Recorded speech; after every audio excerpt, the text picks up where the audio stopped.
तुमने already vote दे दिया, जाओ। इंक है क्या? नहीं। फेस मैच हुआ? हुआ। मतलब मेरा वोट क्लियरली रिग हुआ है ना? हेलो, ये वोटिंग बूथ रिग्ड है, सब अपने घर चले जाइए। रुक जाओ, कोई वापस मत जाना। ये क्या पागलपन है? रूल के मुताबिक तुम्हारा वोट मिस होता है तो टेंडर बैलेट पर साइन करना पड़ता है। हट जाओ। मेरा वोट मिस नहीं हुआ है, क्लियरली रिग हुआ है। वोटिंग कैसे हो सकती है? वोटिंग रोकने वाला तू कौन है? ये पूछने वाले तुम कौन हो? पोलिंग ऑफिसर हो? नहीं ना? तो जाओ। कौन है बे? कंसर्न्ड पोलिंग ऑफिसर को बुलाइए, तब तक वोटिंग बिल्कुल नहीं होगी। क्या प्रॉब्लम है? ओह, तो आप ही हो वो कंसर्न्ड पोलिंग ऑफिसर। इस बार कौन सी पार्टी ने पैसे दिए हैं? पागलपन दिखाने की जरूरत नहीं है। टेंडर बैलेट पे चुपचाप साइन करो और निकलो।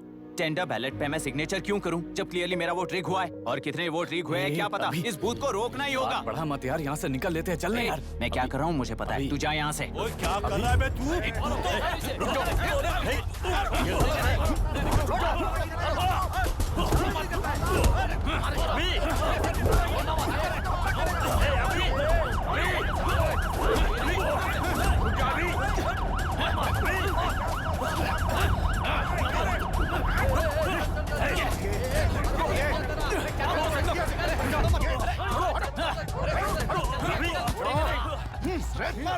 क्या प्रॉब्लम है?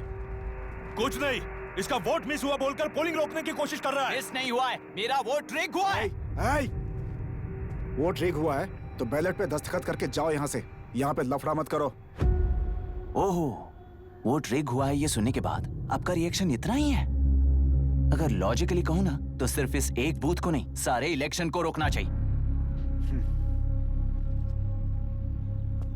ये बात यहाँ नहीं, इलेक्शन कमीशन में जाकर करो। हाँ, मैं वहां भी बात करूंगा। एक वोट के रिग होने में और मिस होने में बहुत बड़ा फर्क है। लॉजिकली एक भी वोट अगर रिग होता है ना तो उसे डेमोक्रेसी नहीं कहते। अगर एक मर्डर को गलत नहीं माना तो 100 मर्डर्स भी गलत नहीं होंगे। यहाँ एक ही वोट रिग हुआ है, इसकी क्या गारंटी है? ये पूरा बूथ रिग नहीं है, इसकी क्या गारंटी है?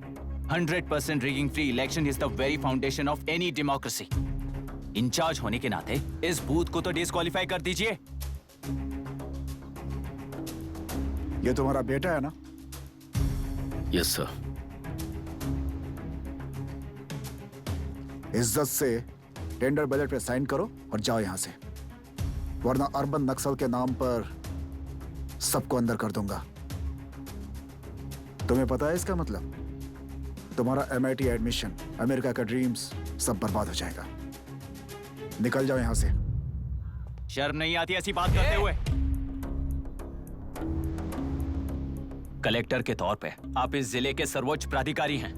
आपको उन्हें अरेस्ट करना चाहिए जिन्होंने पुलिस के होते हुए भी हम पर हाथ उठाया। अर्बन नक्सल्स तो वो हैं जिनकी रक्षा करते हुए आप हमें धमकी दे रहे हो। कुछ समय के लिए इमोशंस को किनारे रख के बात करते हैं। आओ।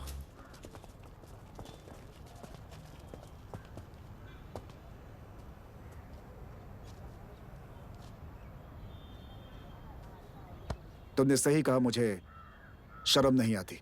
मुझे ही नहीं बल्कि तुम्हारे पापा और पुलिस को भी नहीं आती। पॉलिटिकल लीडर्स के दबाव में रहने वाले सिविल सर्वेंट्स को कभी नहीं आएगी। अभी तुमने कहा ना, उन गुंडों में और हमें कोई फर्क नहीं है। छोटे, इस देश में हर कोई इंजीनियरिंग पर कितना मिलेगा, मेडिकल में कितना मिलेगा, MBA करने पर कितना मिलेगा, इस तरह से हिसाब लगाते हैं। लेकिन IAS बनने वाला सिर्फ देश का कितना भला होगा ऐसे सोचता है।